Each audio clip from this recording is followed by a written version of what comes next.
ಆಕಾಶವಾಣಿ ಪ್ರದೇಶ ಸಮಾಚಾರ ಓದುತ್ತಿರುವವರು ಕುಮಾರಿ ಕೇವಳ. ಮುಖ್ಯಾಂಶಗಳು: ವದಂತಿಗಳಿಗೆ ಕಿವಿಕೊಡದೆ ಸರ್ಕಾರ ಒದಗಿಸುವ ಮಾಹಿತಿ ನಂಬಲು ಮನ್ ಕಿ ಬಾತ್ನಲ್ಲಿ ಪ್ರಧಾನಿ ನರೇಂದ್ರ ಮೋದಿ ಕರೆ. ಬೆಂಗಳೂರಿನ ಪ್ರಯೋಗ್ ಶಿಕ್ಷಣ ಸಂಶೋಧನಾ ಸಂಸ್ಥೆಯ ಅನ್ವೇಷಣ್ ಉಪಕ್ರಮದ ಬಗ್ಗೆ ಪ್ರಧಾನಿ ಪ್ರಶಂಸೆ. ಬೆಳಗಾವಿಯ ಶಿವಲಿಂಗ ಸಾತಪ್ಪ ಹುದ್ದಾರ್ ಅವರ ಆಧುನಿಕ ಕೆರೆ ಮೀನುಗಾರಿಕಾ ಕೃಷಿ ಕುರಿತು ಪ್ರಧಾನಿ ಶ್ಲಾಘನೆ. ನ್ಯಾಯ ವಿತರಣೆಯಲ್ಲಿ ರಾಜಿಯಾಗದಿರಲು ಪೊಲೀಸರಿಗೆ ಮುಖ್ಯಮಂತ್ರಿ ಸಿದ್ದರಾಮಯ್ಯ ಕರೆ. ಕರ್ನಾಟಕ ಪೊಲೀಸ್ ಅಕಾಡೆಮಿ ಸಿಬ್ಬಂದಿಗೆ 2 ಲಕ್ಷ ರೂಪಾಯಿ ಬಹುಮಾನ ಘೋಷಣೆ.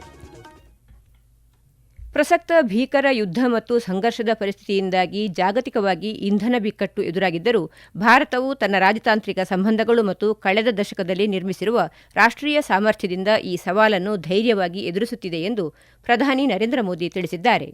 ಆಕಾಶವಾಣಿಯ ಜನಪ್ರಿಯ ಮಾಸಿಕ ಕಾರ್ಯಕ್ರಮ ಮನ್ ಕಿ ಬಾತ್ನ 132ನೇ ಆವೃತ್ತಿಯ ಮೂಲಕ ಸಮಸ್ತ ಭಾರತೀಯರನ್ನು ಉದ್ದೇಶಿಸಿ ಮಾತನಾಡಿದ ಪ್ರಧಾನಿ, ಗಲ್ಫ್ ರಾಷ್ಟ್ರಗಳಲ್ಲಿ ವಾಸಿಸುತ್ತಿರುವ 10 ದಶಲಕ್ಷಕ್ಕೂ ಹೆಚ್ಚು ಭಾರತೀಯರಿಗೆ ಅಲ್ಲಿನ ಸರ್ಕಾರಗಳು ನೀಡುತ್ತಿರುವ ಸಹಕಾರಕ್ಕೆ ಕೃತಜ್ಞತೆ ಸಲ್ಲಿಸಿದರು. ಇದೇ ವೇಳೆ ಇಂತಹ ಬಿಕ್ಕಟ್ಟಿನ ಸಮಯದಲ್ಲಿ ದೇಶದ ಹಿತದೃಷ್ಟಿಯಿಂದ ಯಾರೂ ಈ ವಿಷಯಗಳನ್ನು ರಾಜಕೀಯಗೊಳಿಸಬಾರದು ಮತ್ತು ವದಂತಿಗಳಿಗೆ ಕಿವಿಗೊಡಬಾರದು ಎಂದು ಮನವಿ ಮಾಡಿದರು. ಹುಬ್ಬಳ್ಳಿಯಲ್ಲಿ ಇತ್ತೀಚೆಗೆ ನಡೆದ ರಣಜಿ ಟ್ರೋಫಿ ಕ್ರಿಕೆಟ್ ಪಂದ್ಯಾವಳಿಯ ರೋಮಾಂಚಕ ಕ್ಷಣಗಳನ್ನು ಸ್ಮರಿಸಿದ ಪ್ರಧಾನಿ, ಸುಮಾರು 7 ದಶಕಗಳ ಸುದೀರ್ಘ ಕಾಯುವಿಕೆಯ ನಂತರ ಜಮ್ಮು ಕಾಶ್ಮೀರ ತಂಡವು ಹುಬ್ಬಳ್ಳಿಯ ಮೈದಾನದಲ್ಲಿ ಜಯಗಳಿಸುವ ಮೂಲಕ ತನ್ನ ಚೊಚ್ಚಲ ರಣಜಿ ಪ್ರಶಸ್ತಿಯನ್ನು ಮುಡಿಗೇರಿಸಿಕೊಂಡಿರುವುದು ಕ್ರೀಡಾ ಇತಿಹಾಸದ ಮಹತ್ವದ ಮೈಲಿಗಲ್ಲು ಎಂದು ಹರ್ಷ ವ್ಯಕ್ತಪಡಿಸಿದರು. ಬೆಂಗಳೂರಿನಲ್ಲಿ ನಡೆಯುತ್ತಿರುವ ಒಂದು ವಿಶಿಷ್ಟ ಶೈಕ್ಷಣಿಕ ಉಪಕ್ರಮದ ಬಗ್ಗೆ ಮಾತನಾಡಿದ ಪ್ರಧಾನಿ, ಇಲ್ಲಿನ ಪ್ರಯೋಗ್ ಇನ್ಸ್ಟಿಟ್ಯೂಟ್ ಆಫ್ ಎಜುಕೇಷನ್ ರಿಸರ್ಚ್ ಸಂಸ್ಥೆಯ ಕಾರ್ಯವೈಖರಿಯನ್ನು ಶ್ಲಾಘಿಸಿದರು. ಶಾಲಾ ಮಟ್ಟದಲ್ಲಿ ವಿಜ್ಞಾನ ಶಿಕ್ಷಣವನ್ನು ಜನಪ್ರಿಯಗೊಳಿಸುವ ಉದ್ದೇಶ ಹೊಂದಿರುವ ಈ ತಂಡವು ಅನ್ವೇಷಣ್ ಎಂಬ ಪ್ರಯೋಗದ ಮೂಲಕ 9ರಿಂದ 12ನೇ ತರಗತಿಯ ವಿದ್ಯಾರ್ಥಿಗಳಿಗೆ ರಸಾಯನಶಾಸ್ತ್ರ ಮತ್ತು ಭೂವಿಜ್ಞಾನದಂತಹ ಕ್ಷೇತ್ರಗಳಲ್ಲಿ ಪ್ರಾಯೋಗಿಕ ಸಂಶೋಧನೆ ನಡೆಸಲು ವೇದಿಕೆ ಕಲ್ಪಿಸುತ್ತಿದೆ. ವಿಜ್ಞಾನದ ಬಗ್ಗೆ ಭಯ ಹೊಂದಿರುವ ವಿದ್ಯಾರ್ಥಿಗಳಿಗೆ ಇಂತಹ ಪ್ರಾಯೋಗಿಕ ಕಲಿಕೆಯು ಕುತೂಹಲ ಮೂಡಿಸುತ್ತದೆ ಮತ್ತು ಭವಿಷ್ಯದ ವಿಜ್ಞಾನಿಗಳನ್ನು ರೂಪಿಸಲು ಸಹಕಾರಿಯಾಗುತ್ತದೆ ಎಂದು ಅವರು ಅಭಿಪ್ರಾಯಪಟ್ಟರು. बेंगलुरु में शिक्षा से जुड़े एक यूनिक प्रयास के बारे में जानकारी मिली है. यहाँ एक टीम प्रयोग इंस्टीट्यूट ऑफ एजुकेशन रिसर्च चला रही है. इस टीम का रिसर्च प्रोजेक्ट पर विशेष फोकस है. यह टीम स्कूल लेवल पर साइंस एजुकेशन को लोकप्रिय बनाने में जुटी है. उन्होंने अन्वेषण नाम का एक प्रयोग किया है. इसके जरिए 9वीं से 12वीं क्लास तक के स्टूडेंट्स को केमिस्ट्री, अर्थ साइंसेज और वेलनेस जैसे क्षेत्रों में इनोवेशन करने का मौका मिलता है. इससे स्टूडेंट्स को रिसर्च का बहुत अच्छा अनुभव हासिल होता है.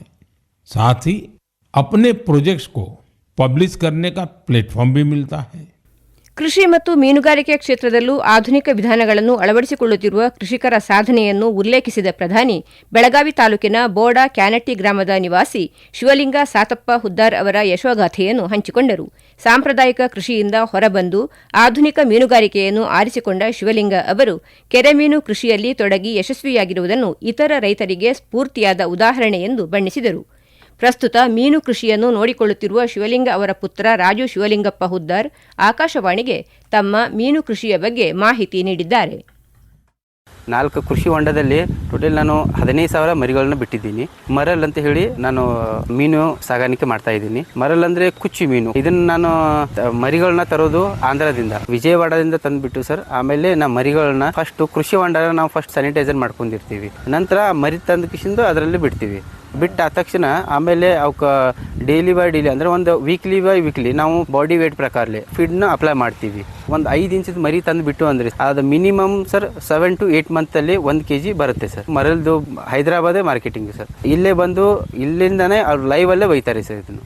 ಇಂದಿನ ಮನ್ ಕಿ ಬಾತ್ನಲ್ಲಿ ಪ್ರಧಾನಿ ಹಸ್ತಪ್ರತಿ ಸಂರಕ್ಷಣೆಗಾಗಿ ಜ್ಞಾನ ಭಾರತಂ ಅಪ್ಲಿಕೇಶನ್ ಬಳಕೆಯ ಮಹತ್ವ, ಮೈ ಯುವ ಭಾರತ ಸಂಘಟನೆಯ ಮೂಲಕ ಯುವ ಜನರು ಬಜೆಟ್ ಪ್ರಕ್ರಿಯೆಯಲ್ಲಿ ತೊಡಗಿಸಿಕೊಳ್ಳುತ್ತಿರುವುದು ಮತ್ತು ಅಂತಾರಾಷ್ಟ್ರೀಯ ಕ್ರೀಡಾ ವೇದಿಕೆಗಳಲ್ಲಿ ಮಿಂಚುತ್ತಿರುವ ಗುಲ್ವೀರ್ ಸಿಂಗ್ ಹಾಗೂ ಅನಾಹತ್ ಸಿಂಗ್ ಅವರ ಸಾಧನೆಗಳನ್ನು ಶ್ಲಾಘಿಸಿದರು.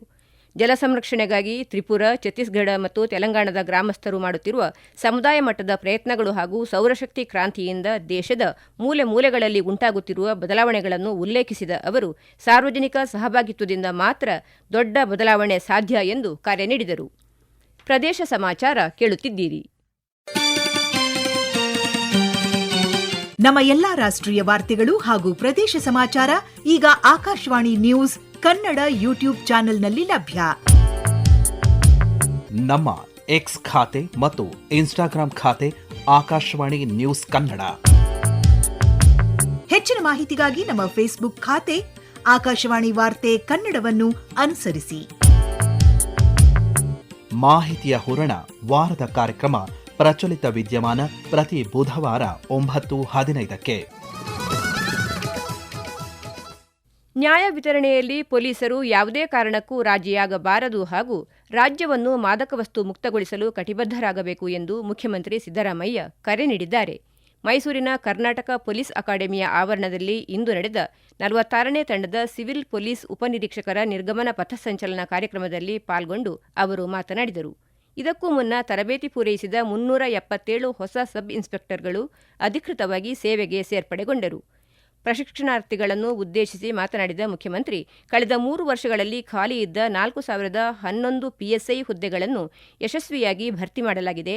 ಈ ವರ್ಷದ ಬಜೆಟ್ನಲ್ಲಿ ಘೋಷಿಸಿದಂತೆ ಇನ್ನುಳಿದ 8,000 ಹುದ್ದೆಗಳನ್ನು ಶೀಘ್ರವೇ ಭರ್ತಿ ಮಾಡಲಾಗುವುದು. ಕರ್ತವ್ಯದ ಅವಧಿಯಲ್ಲಿ ಪೊಲೀಸರು ತಮ್ಮ ಕುಟುಂಬದ ಬಗ್ಗೆ ಆತಂಕ ಪಡುವ ಅಗತ್ಯವಿಲ್ಲ. ಸರ್ಕಾರ ನಿಮ್ಮ ರಕ್ಷಣೆಗೆ ಸದಾ ಸಿದ್ಧವಿದೆ ಎಂದು ಭರವಸೆ ನೀಡಿದರು. ಮಾದಕ ವಸ್ತು ಮುಕ್ತ ರಾಜ್ಯ ನಿರ್ಮಾಣ ಮಾಡುವುದು ಸರ್ಕಾರದ ಸಂಕಲ್ಪವಾಗಿದ್ದು, ಸಮಾಜದ ಸ್ವಾಸ್ಥ್ಯ ಕಾಪಾಡಲು ಈ ನಿಟ್ಟಿನಲ್ಲಿ ಪೊಲೀಸರು ನಿಷ್ಠುರವಾಗಿ ಕೆಲಸ ಮಾಡಬೇಕು ಎಂದು ಕಟ್ಟುನಿಟ್ಟಿನ ಸೂಚನೆ ನೀಡಿದರು. ಇದೇ ವೇಳೆ ಅತ್ಯುತ್ತಮ ತರಬೇತಿ ನೀಡಿದ ಕರ್ನಾಟಕ ಪೊಲೀಸ್ ಅಕಾಡೆಮಿಯ ಸಿಬ್ಬಂದಿಯ ಕಾರ್ಯವನ್ನು ಶ್ಲಾಘಿಸಿದ ಮುಖ್ಯಮಂತ್ರಿ ಅವರಿಗೆ 2 ಲಕ್ಷ ರೂಪಾಯಿಗಳ ನಗದು ಬಹುಮಾನವನ್ನು ಘೋಷಿಸಿದ್ದರು. ಕಾರ್ಯಕ್ರಮದಲ್ಲಿ ಗೃಹ ಸಚಿವ ಡಾ ಜಿ ಪರಮೇಶ್ವರ್, ಸಚಿವರಾದ ಡಾ ಎಚ್.ಸಿ. ಮಹದೇವಪ್ಪ, ಕೆ. ವೆಂಕಟೇಶ್, ಶಾಸಕ ತನ್ವೀರ್ ಸೇಠ್ ಸೇರಿದಂತೆ ಹಿರಿಯ ಪೊಲೀಸ್ ಅಧಿಕಾರಿಗಳು ಹಾಗೂ ಪ್ರಶಿಕ್ಷಣಾರ್ಥಿಗಳ ಕುಟುಂಬ ಸದಸ್ಯರು ಉಪಸ್ಥಿತರಿದ್ದರು. ಕರ್ನಾಟಕ ರಾಜ್ಯ ಮದ್ಯಪಾನ ಸಂಯಮ ಮಂಡಳಿ ವತಿಯಿಂದ 2023, 2024 ಹಾಗೂ 2025ನೇ ಸಾಲಿನ ಸಂಯಮ ಪ್ರಶಸ್ತಿ ಪ್ರದಾನ ಸಮಾರಂಭ ಇದೇ 31ರಂದು ಬೆಂಗಳೂರಿನ ಗಾಂಧಿಭವನದಲ್ಲಿರುವ ಮಹಾದೇವ ದೇಸಾಯಿ ಸಭಾಂಗಣದಲ್ಲಿ ನಡೆಯಲಿದೆ. ಸಂಯಮ ಪ್ರಶಸ್ತಿ ಪ್ರದಾನ ಸಮಾರಂಭದಲ್ಲಿ ಮುಖ್ಯಮಂತ್ರಿ ಸಿದ್ದರಾಮಯ್ಯ, ಉಪಮುಖ್ಯಮಂತ್ರಿ ಡಿಕೆ ಶಿವಕುಮಾರ್ ಸೇರಿದಂತೆ ಹಲವು ಸಚಿವರು ಭಾಗವಹಿಸಲಿದ್ದಾರೆ. 2023ನೇ ಸಾಲಿಗೆ ಕರ್ನಾಟಕ ರಾಜ್ಯ ವಿಕೇಂದ್ರೀಕರಣ ಯೋಜನೆ ಮತ್ತು ಅಭಿವೃದ್ಧಿ ಸಮಿತಿಯ ಉಪಾಧ್ಯಕ್ಷ ಡಿಆರ್ ಪಾಟೀಲ್, 2024ನೇ ಸಾಲಿಗೆ ಕರ್ನಾಟಕ ರಾಜ್ಯ ನೀತಿ ಮತ್ತು ಯೋಜನಾ ಆಯೋಗದ ಉಪಾಧ್ಯಕ್ಷ ಬಿಆರ್ ಪಾಟೀಲ್, 2025ನೇ ಸಾಲಿಗೆ ಕರ್ನಾಟಕ ಗಾಂಧಿ ಸ್ಮಾರಕ ನಿಧಿಯ ಅಧ್ಯಕ್ಷ ನಾಡೋಜ ಡಾ ಊಡೆ ಪಿ ಕೃಷ್ಣ ಅವರಿಗೆ ಪ್ರಶಸ್ತಿ ನೀಡಿ ಗೌರವಿಸಲಾಗುವುದು ಎಂದು ಕರ್ನಾಟಕ ರಾಜ್ಯ ಮದ್ಯಪಾನ ಸಂಯಮ ಮಂಡಳಿ ಸಂಯಮ ಅಧ್ಯಕ್ಷ ಶರಣಪ್ಪ ಸಲಾದಪುರ ತಿಳಿಸಿದ್ದಾರೆ. ದಾವಣಗೆರೆ ದಕ್ಷಿಣ ವಿಧಾನಸಭಾ ಕ್ಷೇತ್ರದ ಉಪಚುನಾವಣೆ ಹಿನ್ನೆಲೆಯಲ್ಲಿ ಹಿರಿಯ ನಾಗರಿಕರು ಹಾಗೂ ವಿಶೇಷಚೇತನರಿಗೆ ಮನೆಯಿಂದಲೇ ಮತದಾನ ಮಾಡಲು ಅವಕಾಶ ಕಲ್ಪಿಸಲಾಗಿದ್ದು, ಏಪ್ರಿಲ್ 1 ಮತ್ತು 2ರಂದು ಅಧಿಕಾರಿಗಳ ತಂಡ ಮತದಾರರ ಮನೆಗೆ ಭೇಟಿ ನೀಡಲಿದೆ ಎಂದು ಜಿಲ್ಲಾ ಚುನಾವಣಾಧಿಕಾರಿ ಡಾ ಜಿಎಂ ಗಂಗಾಧರ ಸ್ವಾಮಿ ತಿಳಿಸಿದ್ದಾರೆ. ಚುನಾವಣಾ ಆಯೋಗದ ನಿರ್ದೇಶನದಂತೆ 85 ವರ್ಷ ಮೇಲ್ಪಟ್ಟವರು ಹಾಗೂ 40%ಕ್ಕಿಂತ ಹೆಚ್ಚು ದೈಹಿಕ ಅಶಕ್ತತೆ ಹೊಂದಿರುವ ವಿಶೇಷಚೇತನ ಮತದಾರರಿಗೆ ಈ ಸೌಲಭ್ಯ ನೀಡಲಾಗಿದೆ. ಈಗಾಗಲೇ ಅಂಚೆ ಮತಪತ್ರದ ಮೂಲಕ ಮತ ಚಲಾಯಿಸಲು ಇಚ್ಛಿಸಿ ಅರ್ಜಿ ಸಲ್ಲಿಸಿರುವ ಅರ್ಹ ಮತದಾರರ ಮನೆಗೆ ನಿಗದಿಪಡಿಸಿದ ದಿನದಂದು ಚುನಾವಣಾ ಸಿಬ್ಬಂದಿ ತೆರಳಲಿದ್ದಾರೆ. ಬೆಳಿಗ್ಗೆ 7ರಿಂದ ಸಂಜೆ 6 ಗಂಟೆಯವರೆಗೆ ಅರ್ಜಿ ಸಲ್ಲಿಸಿರುವ ಮತದಾರರು ನಿಗದಿತ ದಿನದಂದು ತಮ್ಮ ಮನೆಯಲ್ಲಿಯೇ ಲಭ್ಯವಿರಬೇಕು ಎಂದು ಅವರು ತಿಳಿಸಿದ್ದಾರೆ.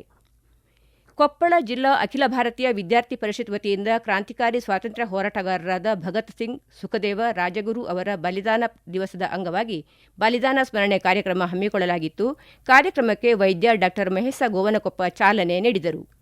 ಈಗ ಕೊನೆಯಲ್ಲಿ ಮತ್ತೊಮ್ಮೆ ಮುಖ್ಯಾಂಶಗಳು. ವದಂತಿಗಳಿಗೆ ಕಿವಿಕೊಡದೆ ಸರ್ಕಾರ ಒದಗಿಸುವ ಮಾಹಿತಿ ನಂಬಲು ಮನ್ ಕಿ ಬಾತ್ನಲ್ಲಿ ಪ್ರಧಾನಿ ನರೇಂದ್ರ ಮೋದಿ ಕರೆ. ಬೆಂಗಳೂರಿನ ಪ್ರಯೋಗ್ ಶಿಕ್ಷಣ ಸಂಶೋಧನಾ ಸಂಸ್ಥೆಯ ಅನ್ವೇಷಣ್ ಉಪಕ್ರಮದ ಬಗ್ಗೆ ಪ್ರಧಾನಿ ಪ್ರಶಂಸೆ. ಬೆಳಗಾವಿಯ ಶಿವಲಿಂಗ ಸಾತಪ್ಪ ಹುದ್ದಾರ್ ಅವರ ಆಧುನಿಕ ಕೆರೆ ಮೀನುಗಾರಿಕಾ ಕೃಷಿ ಕುರಿತು ಪ್ರಧಾನಿ ಶ್ಲಾಘನೆ. ನ್ಯಾಯ ವಿತರಣೆಯಲ್ಲಿ ರಾಜಿಯಾಗದಿರಲು ಪೊಲೀಸರಿಗೆ ಮುಖ್ಯಮಂತ್ರಿ ಸಿದ್ದರಾಮಯ್ಯ ಕರೆ. ಕರ್ನಾಟಕ ಪೊಲೀಸ್ ಅಕಾಡೆಮಿ ಸಿಬ್ಬಂದಿಗೆ 2 ಲಕ್ಷ ರೂಪಾಯಿ ಬಹುಮಾನ ಘೋಷಣೆ. ಇಲ್ಲಿಗೆ ಪ್ರದೇಶ ಸಮಾಚಾರ ಮುಗಿಯಿತು. ನಮ್ಮ ಮುಂದಿನ ವಾರ್ತಾ ಪ್ರಸಾರ ಸಂಜೆ 6:40ಕ್ಕೆ.